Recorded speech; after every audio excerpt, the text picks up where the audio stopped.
Persistent trip.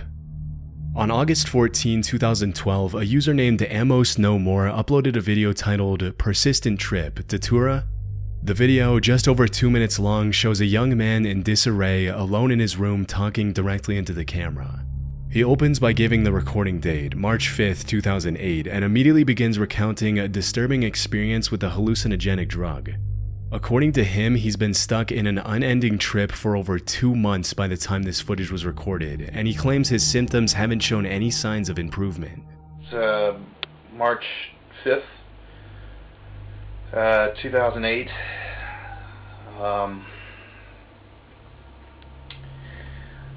Don't seem to be coming down. It's been about 2 months. I can't really go out. I've been spending a lot of time in the basement. I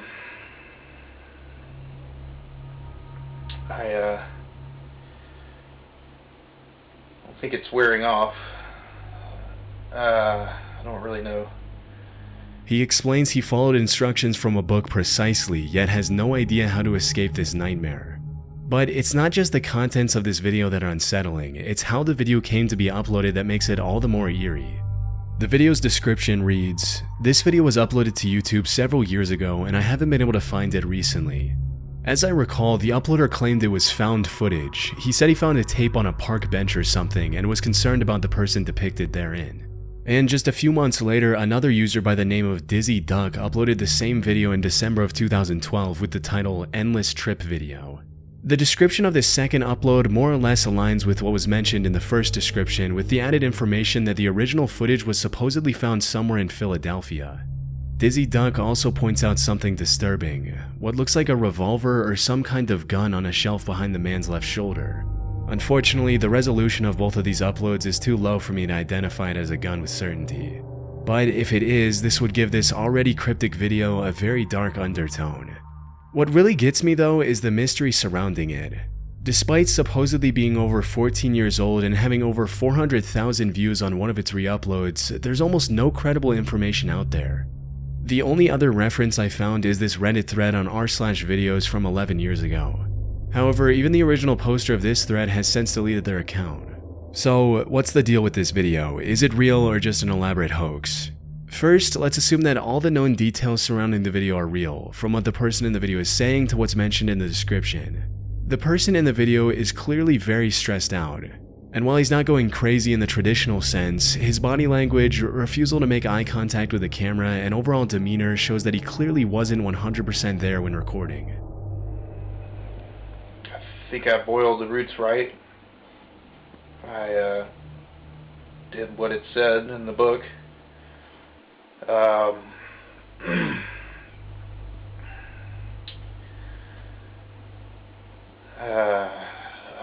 don't feel like I'm ever gonna come down. And it's not cool. Amos, in his re-upload, suggests the substance causing this bad trip might be Datura, a highly toxic plant that can act as a hallucinogen in small doses. However, this is likely not the case for two major reasons. For starters, Datura is a deliriant with the disturbing nickname of Devil's Trumpets. This is because the trips caused by Datura are extremely painful and often lead to bizarre and violent behavior. The person who recorded this video is far too composed to be under the influence of such a strong substance. Secondly, he also talks about boiling some roots to prepare whatever drug he took. Datura, on the other hand, is usually consumed through its leaves or seeds, not the roots. I think a more likely substance he could have used is ayahuasca, which is traditionally made by boiling roots and has effects mild enough that someone could record a video while under its influence. However, regardless of whichever drug he used, tripping for 2 straight months is simply not possible, and here's why.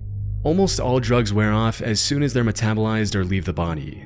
Then there's also the question that if he's been down in the basement for 2 months, how is he getting food or making money?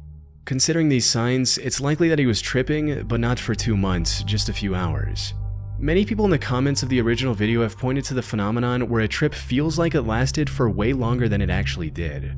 though another likely explanation could be mental illness as well. There is a high likelihood that whichever substance he used caused brain damage and led to schizophrenia, making him unable to tell reality from hallucination. There's also the possibility of hallucinogen persisting perception disorder, which causes a person to experience visual effects that last long after the drug is worn off. However, those effects are usually more like static or blurriness, not full-blown trips. Even so, all of this depends on the assumption that available information surrounding this mystery is true. For all we know, this could be nothing more than a hoax, especially since the mention of this being found footage sounds rather fishy. This whole thing could have been created by the uploader Amos No More for Internet Cloud. Dizzy Duck's re-upload could be just another move by Amos to build on the found footage storyline. But it's been over 12 years since this upload, and he hasn't done any follow-ups to capitalize on the few 100,000 views it's received. Of course, there's also a middle ground theory. Maybe the original video was real and the guy in it genuinely thought he was tripping for 2 months. Amos might have stumbled across the initial post before it disappeared and then decided to create a hoax based on it. Unfortunately, given the sparse amount of information I found, it's impossible to nail down the truth. In the off chance everything was real, I hope the person in the video found the help he needed and is doing much better today. Poorly Planned Comics. Poorly Planned Comics was a series of webcomics by a person named Jack Masters. And while the original website has long been taken down from the internet, there are still archives capturing how it looked back then. As I went through these archives, the first thing that hit me was the surreal art style and the constant fourth wall breaking humor. Even in the very first comic on the website, the characters joke about the camera being zoomed in too close. And this was only the beginning. Over the course of their run, Jack published hundreds of comics featuring countless unique characters and mind-bending, maze-like storylines. The contents of these comics also ranged from bizarre to downright disturbing. Like this one comic titled, "The Entire Universe Falls Apart." In it, the characters slowly realize that their universe isn't real, causing everything around them to collapse. Panels break down, dialogue turns into nonsense, and nothing makes sense anymore. The comic ends with one of the characters stating, "Alright, I give up. It was all a dream, it was all a dream." However, sandwiched between all this mysterious and chaotic artwork, there's a moment of pause where Jack includes something extremely introspective and philosophical. It reads, "The sad and obvious truth of the matter is that art, once formalized or mechanized, is no longer art, and the few arts that have not been formalized are now being mechanized. There is no mystery or talent required to create artistic beauty. And if a talentless person can do it, why should we give any regard to those who require talent to produce the same result? John may spend a week painting a tree, but Jane will take a photograph and then use a workshop program to make the picture appear painted. There is no visual art creation before the last century that modern technology would not have allowed a less talented person to make better and faster. Let us be realistic and assume this trend will continue. There is nothing we can do to avoid the solemn fact that Michelangelos are no longer needed." These kinds of intellectual reflections were sprinkled throughout his comics. However, the creation of these comics was abruptly cut short when Jack posted a strip simply titled, "The End." This was a final note from Jack before he ended his life, starting with the statement, "If you are reading this, I am dead." The rest of the comic listed his will for his various possessions, both physical and digital. Below the comic, there was also a personal reminder Jack had left for himself listing things he needed to do. However, the most mysterious part of the comic was this: a link that explained why Jack did this. Clicking on this link led to an archive of thousands of emails between Jack and various people, including friends and what seemed like an online therapist. These emails are in no particular order and have absolutely zero organization. So, as you might imagine, going through them is a long and arduous task. Unlike other internet mysteries where there's barely any information, here there's almost too much, more than any one person could easily go through. I went through as much as I could, and one thing became extremely clear. Jack was struggling with severe mental illness. That much was already clear from his comics, but going through these emails gave me a good idea of the exact illness Jack was dealing with. For starters, Jack had extreme schizophrenia, which led him to having extremely violent and disturbing thoughts. In one of his emails, he stated, "I'm full of seething, boiling hatred pain, and the only reason I'm not going out killing people right now is that I'm lucid enough not to want to deal with the consequences of such behavior." In addition to this, Jack also had dissociative identity disorder, or DID for short. This is evident from his constant mentions of a person named Susie, which he referred to as his best friend and better companion than no one. But I'm certain Susie is not a real person because in one email, Jack mentions how he feels something slipping away and Susie taking control. In another email, he also linked to a clip of the character Ben Chang from the TV show Community, where Ben Chang talks to his alternate personality. Jack also used the name Simon Sane in these emails. Looking up this name online, I found a YouTube channel with a 4+ hour stream of him talking to himself in 2 different voices while tripping on LSD. Don't do it. That's my advice to everyone. Don't be polite. I think there may be an overgeneralization. Well, whatever. Okay, so... This theory of Jack's complex mental state was pretty much confirmed by the comment that first brought this mystery to light in the first place. In December 2016, someone on r/AskReddit asked about the creepiest things on the internet. In response to this, a user named Jess248 posted a link to the original Poorly Planned Comics website and also shared a personal anecdote about Jack, stating, "Might not be the creepiest, but I can't handle a lot of disturbing things. This one got to me. A childhood friend of my husband's. The guy was insanely brilliant, literally. Husband lost touch over the years. These were his comics. The very last one was his self-assassination note. They had the memorial at his condo. He had blocked out all the windows and wrote in Sharpie all over the walls. It was his breakdown, trying to find meaning before he took his life. One of the most heartbreaking things I've ever seen. And while everything that I've covered so far might seem like a lot, it's only the tip of the iceberg when it comes to the amount of comics, emails, and videos Jack left behind. Not to mention things that aren't explicitly stated in his work, like his obsession with the 1985 book called Maze. Maybe one day, people on the internet will finally comb through everything and complete Jack's story.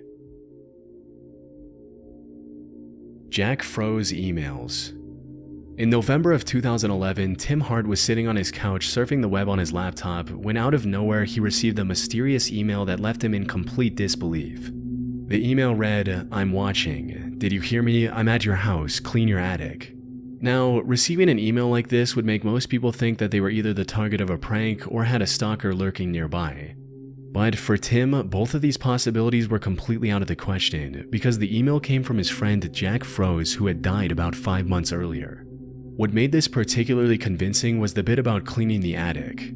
Just weeks before Jack's death, he visited Tim's attic and they joked about what a mess it was. And while Tim was still trying to figure things out, Jack's cousin, Jimmy McGraw, also received an email from Jack a few days later.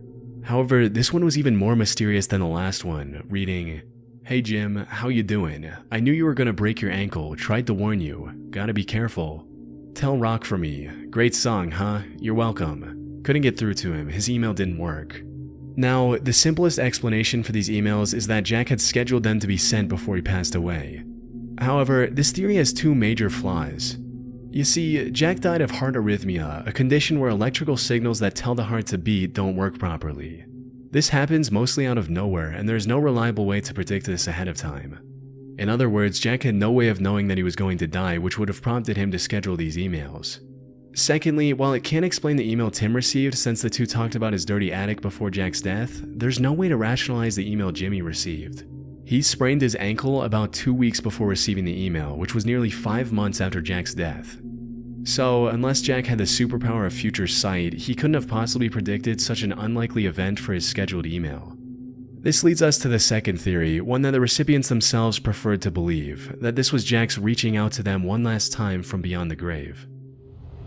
I would like to say Jack sent it, just because I look at it as he's gone, but he's still trying to connect with me and still trying to tell me things to move along and feel better.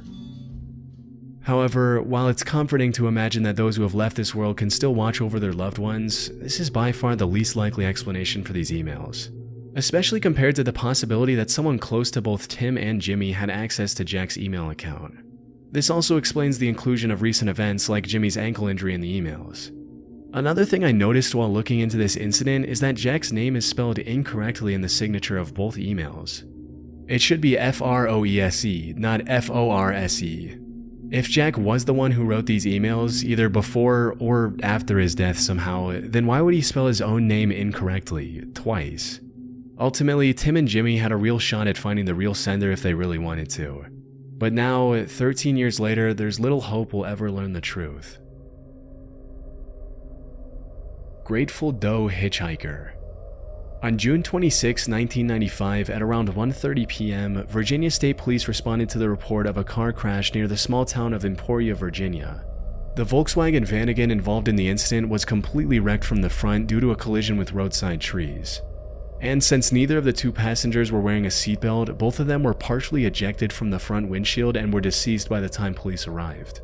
One of the victims of this crash was quickly identified as 21-year-old Michael Hager, a student at the University of South Carolina. However, every effort to identify the second guy proved entirely fruitless. His face was heavily disfigured during the crash, and he didn't have an ID on him either. Police were also unable to find any matching fingerprints in their database. Michael's family also had no idea who the second person was. Curiously, both Michael and this unknown person were wearing the same tie-dye t-shirt with the logo of the Grateful Dead rock band. After searching the bodies, police found 2 disheveled tickets for the Grateful Dead concert that took place a day prior in DC. They also found a handwritten note which stated, "Jason, sorry we had to go. See you around. Call me. Caroline T and Caroline O. Bye." Further investigation led to the conclusion that this unknown writer was simply hitchhiking. The two likely met at the concert and became friends. As for the crash, the police determined that it was simply caused by the driver falling asleep at the wheel. But that wasn't all. The only 2 things police knew about the unidentifiable man were that he was a fan of the Grateful Dead and that his name was likely Jason, as was written on the note. Jason was declared as John Doe, which is a name given to a person whose real name is unknown. And due to the Grateful Dead shirt he was wearing, Jason became known as the Grateful Doe. However, they were unable to find any more information on him, and the case was closed after some time. That is, until 2012, when the National Center for Missing and Exploited Children published a digital recreation of Jason's face. This attracted the attention of internet detectives who became interested in identifying this person some 17 years after the original incident. A notable person who got involved in the case was the Reddit user Zombie Gray. Zombie began scouring the internet for any useful information they could find, and also founded a subreddit solely dedicated to finding the real identity of Jason. Zombie also created this missing person poster of sorts for Jason, which included all of the available information as well as a link to contact Zombie. The poster had a catchy title which read, "Can you help give him back his name?" Surprisingly, this poster went super viral across all social media sites and finally led to a breakthrough. A while after the poster was published, a man named Steve contacted Zombie and claimed that he knew who Jason was. According to Steve, his full name was Jason Callahan. Now the only thing left to find was any living family members of Jason. Fortunately, that didn't take long. In January of 2015, the following was posted after seeing the missing person poster on Facebook. "OMG, this is my son Jason Callahan from Myrtle Beach, South Carolina. I've been looking for him all this time with no luck. Today, my other son saw this Facebook page, and after all the years of praying for him to just call me or come home." Apparently, Jason had left his home when he turned 18 and was traveling around the country on his own. All this time, his mother thought that Jason was dodging her calls and simply didn't want to return home. With that, after 2 decades, one of the most mysterious John Doe cases was solved. Though it is sad to think about his mother who thought that her son was alive, only to learn about his death through the internet 20 years later. Indianapolis Wrecking Ball Theft. In the 1970s, newspapers in the Indianapolis region reported the most bizarre theft. Someone had apparently stolen an entire wrecking ball without getting caught. This became a big mystery at the time, and it's still a mystery today, nearly 50 years later. So, what happened? How could something as massive and heavy as a wrecking ball vanish overnight? Before we get to that, it's important to mention that the facts surrounding this mysterious theft are very inconsistent. Some sources claim that the ball was 5 tons and 200 feet in the air. Other sources say that the ball was only half that weight at 2.5 tons.